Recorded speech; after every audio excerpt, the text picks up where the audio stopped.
ডাইভেরিকেটা, ট্যাবারিমন্টানা ডাইভেরিকেটা। এটার একটা পাপড়িওয়ালা মানে এক লেয়ার, এর ডাবল লেয়ার আছে। ওকে, খুব সুন্দর, সারা বছরই ফুল ফুটে।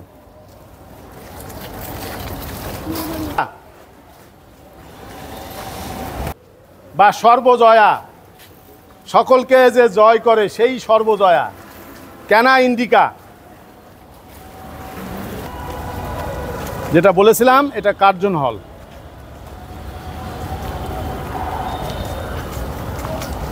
লম্বা টেইল তো সকলে তো বুঝতে পারবে না, তো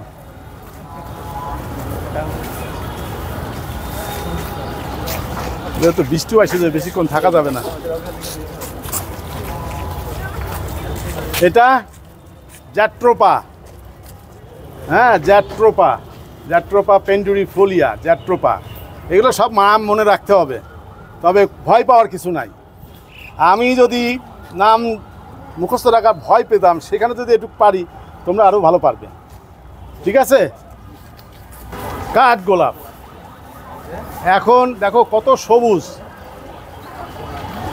প্লুমেরিয়া, প্লুমেরিয়া অ্যালবা, প্লুমেরিয়ার অনেকগুলো স্পিস আছে। এটা সাদা বলে অ্যালবা।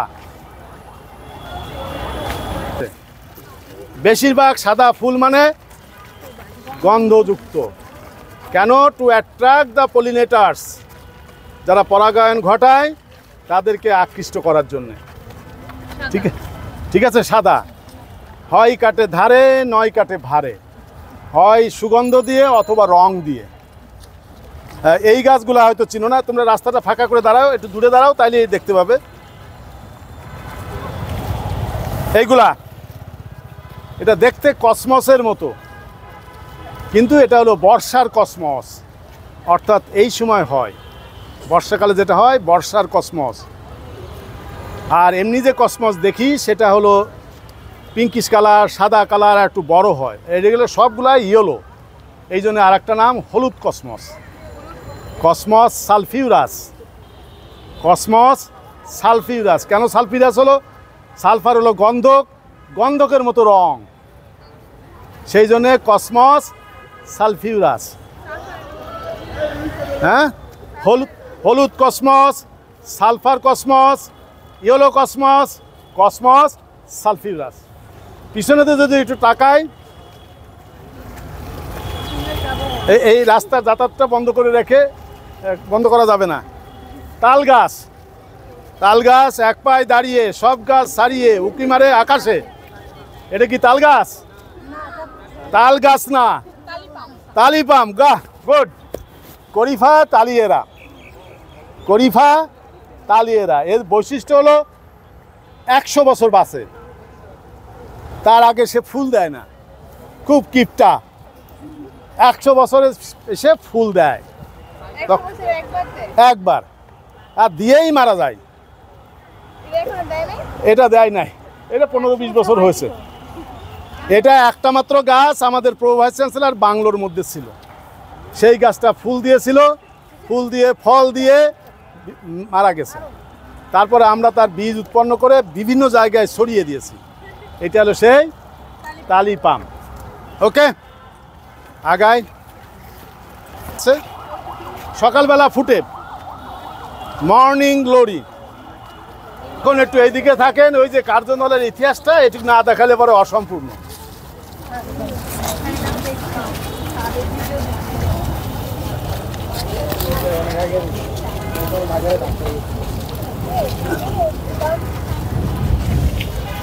এইটা foundation stone.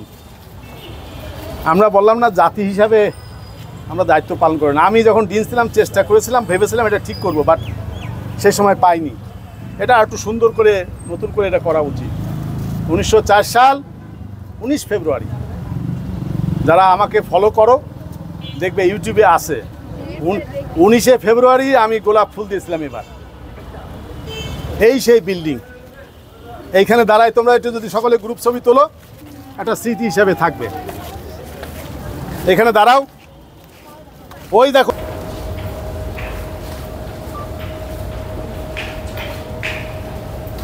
Good number with parents. হ্যাঁ, প্যারেন্টসটা এতক্ষণ থাকে না। আজকে আমি প্যারেন্টসদের ধন্যবাদ দিই যে এতক্ষণ ধরে আসে। সকলে আসছে? এই বাদাম কোনটাতে আছে? একেবারেই বিভাগের একটা অন্যরকম জায়গা। এটা আমাদের বিভাগের সরাসরি না হলেও বলে বিভাগের নিয়ন্ত্রণেই আছে। সেটা হলো গ্রিন হাউস। এইচএসসি লেভেলে green house impact, green house gas এগুলো পড়েছো। আজকে প্রথম গ্রিন হাউস দেখার সৌভাগ্য হলো। তাহলে আজকের দিনটা আরও মেমোরেবল হলো। প্রথম দিনে এই গ্রিন হাউস দেখা, এই সুযোগটা সবসময় ঘটে না, তোমাদের দিয়েই শুরু হলো। ওই যে ওদিক গেছিলাম, একজন বললেন যে উল্টা দিকে কেন আসতেছে, এইটার কারণ।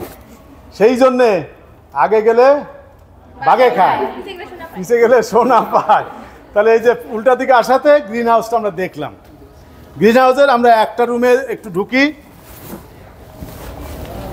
সানোয়ার এইটাতে না, এইটাতে। কেন মুন্সিগঞ্জ? মুন্সিগঞ্জে অনেক বাদাম হয়। আসো কে মুন্সিগঞ্জের?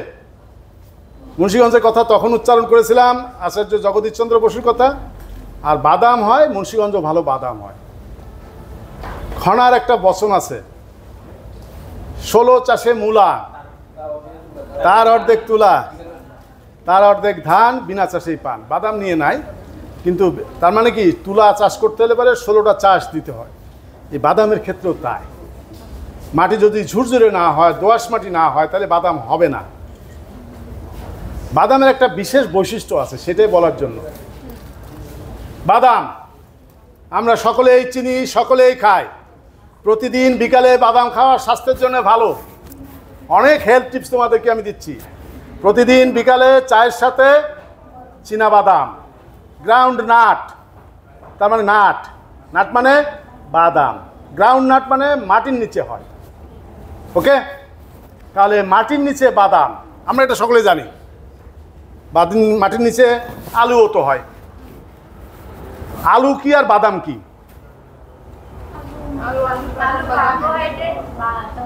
না না, প্লান্টের দিয়ে আলু যেরকম কাণ্ড, বাদাম কি কাণ্ড না রুট? যেমন মিষ্টি আলু রুট। তাহলে এটা কি? এটা আমরা বাদাম খাই, দেখো না বালি লেগে থাকে, মাটির নিচে হয়। তাহলে হয় কাণ্ড হবে, না হলে রুট হবে, শিকড় হবে, তাই তো, মূল হবে, মূলার মতো। আসলে তা না। এইটাই হলো ইন্টারেস্টিং। বাদাম ফল, আমরা বাদামের বীজ খাই না, একটা ভাঙলে 2টো বীজ হয় অথবা 3টা বীজ হয়। ইদানিং 3 দানা বাদাম, সেজন্য ত্রিদানা বাদাম বলে। তাহলে বাদামের আমরা কি খাই? বীজ খাই। বাদামের তেল কোত্থেকে হয়? বাদামের বীজ থেকে। বীজ আবার বা ফল আবার মাটির নিচে কেমন করে হয়, এইটাই মজার। এই যে এখন দেখতে পাচ্ছি যে আমরা বাদামের ফুল এসছে, তাই না? এই যে ফুল, হলুদ রঙের ফুল, এই ফুলগুলোর একটু লজ্জা বেশি। কি লজ্জা?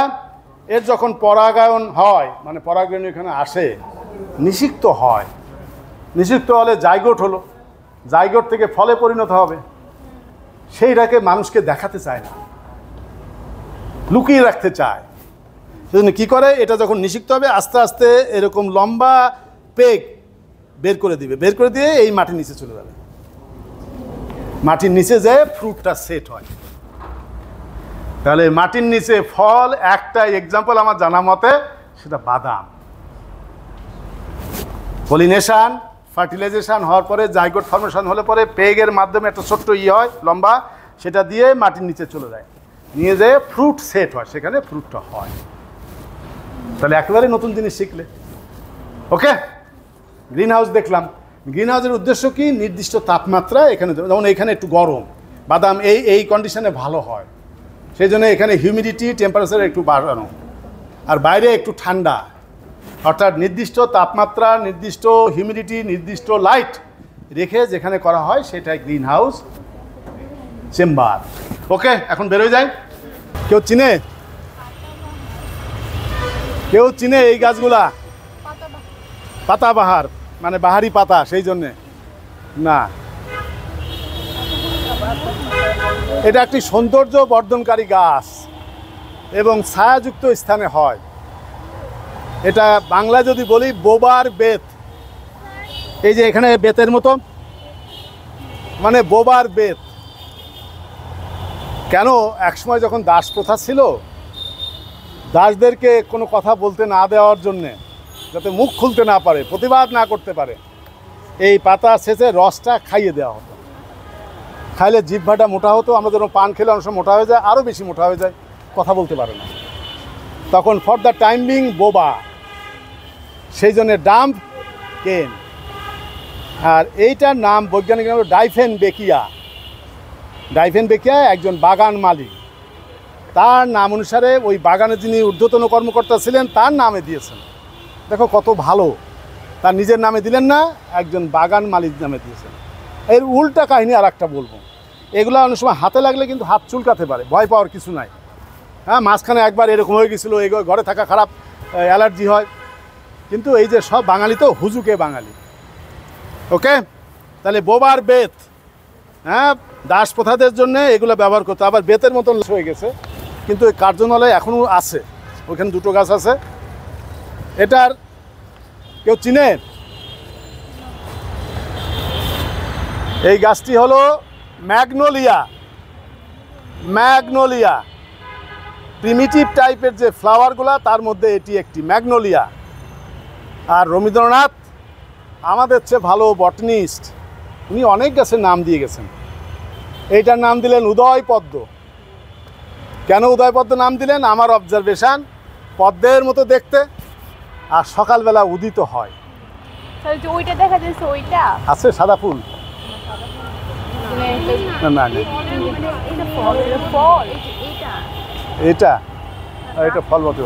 তাহলে উদয় পদ্ম, আবার চাপা ফুলের মতন গন্ধ, হিম চাপা। হিম চাপা, উদয় পদ্ম, ম্যাগনোলিয়া গ্র্যান্ডিফ্লোরা বৈজ্ঞানিক নাম, আবার ইংরেজিতে ম্যাগনোলিয়া বা বাংলায়ও ম্যাগনোলিয়া বলা হয়। গাছটা রাবার গাছ, হেভিয়া ব্রাজিলিয়ানসিস, মানে ব্রাজিলের গাছ। আর একটা ইন্ডিয়ান প্যারা রাবার আছে, ফাইকাস ইলাস্টিকা, এটা মানে ব্রাজিলিয়ান রাবার। আর একটা ফাইকাস ইলাস্টিকা হলো আমাদের এই প্যারা রাবার, ইন্ডিয়ান রাবার। ফ্লাওয়ার, সুন্দর ফুল হয়, যার ফল দিয়ে জুস করা যায়, পেশেন্ট জুস।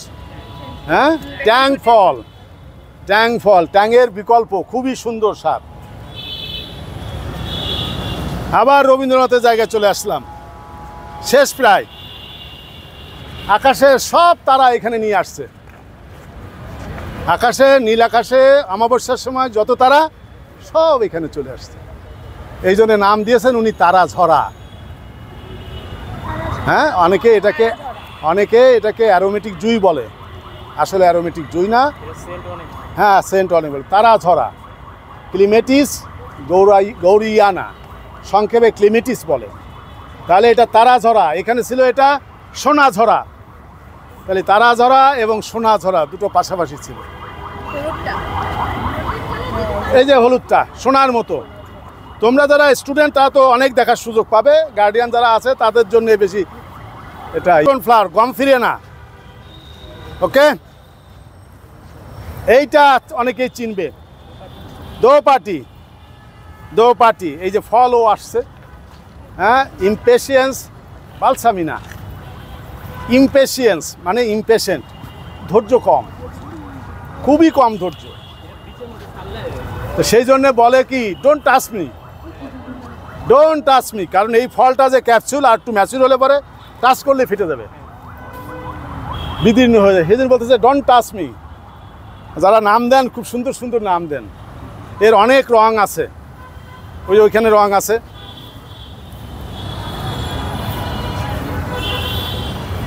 এখানে অনেকগুলো রং আছে। এইটা আমরা জানি, কয়জনে জানি? হ্যাঁ,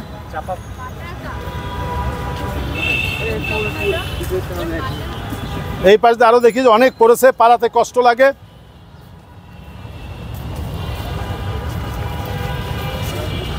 এটা হলো আলমন্ডা, বাংলায় আবার রবীন্দ্রনাথ দিলেন অলকানন্দা।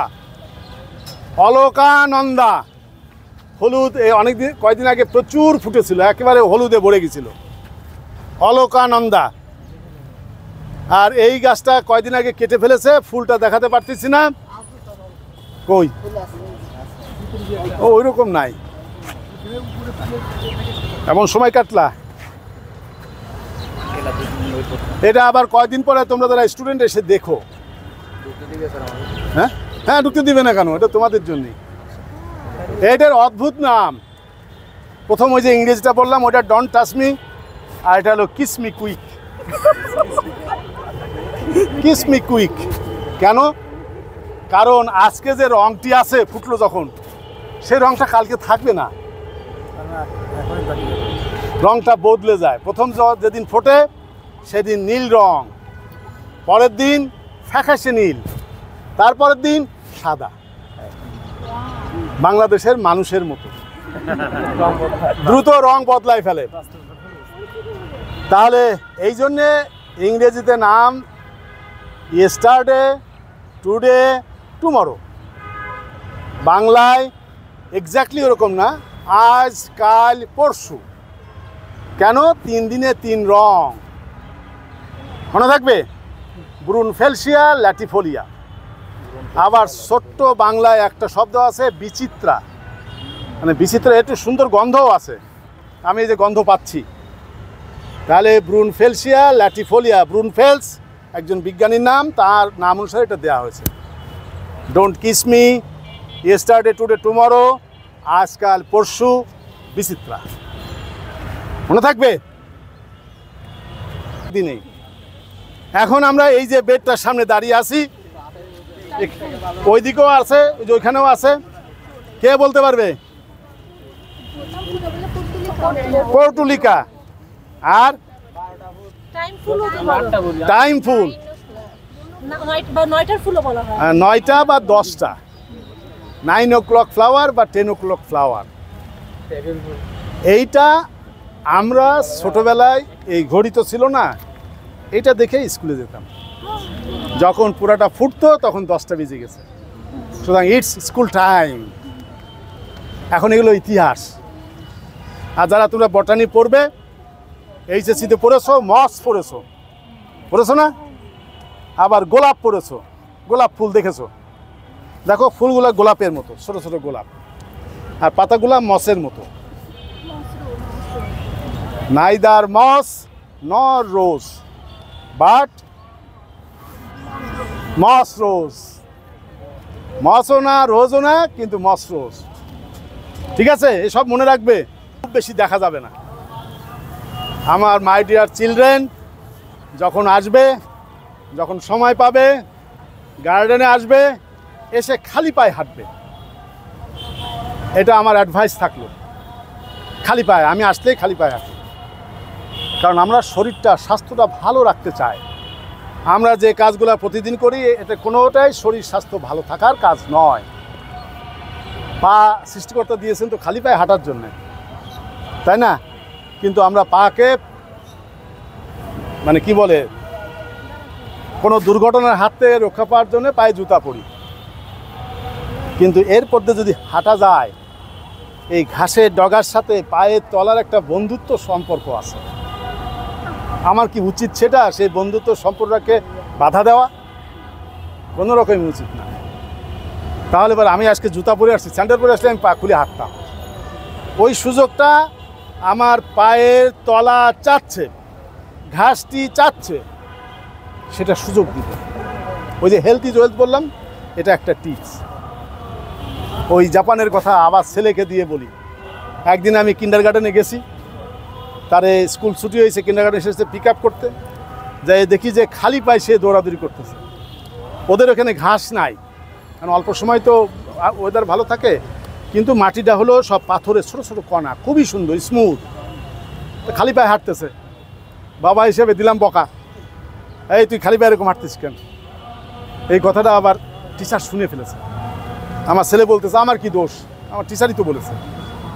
টিচার দৌড়ায় আসছে, আসে বলতেছে ওরে বকেন না, আমরাই বলেছি। কারণ জাপানে এটা সামারে সকল বাচ্চাদের অফ টাইমে এই খালি পায়ে এখানে হাঁটায়, স্বাস্থ্য ভালো রাখার জন্য।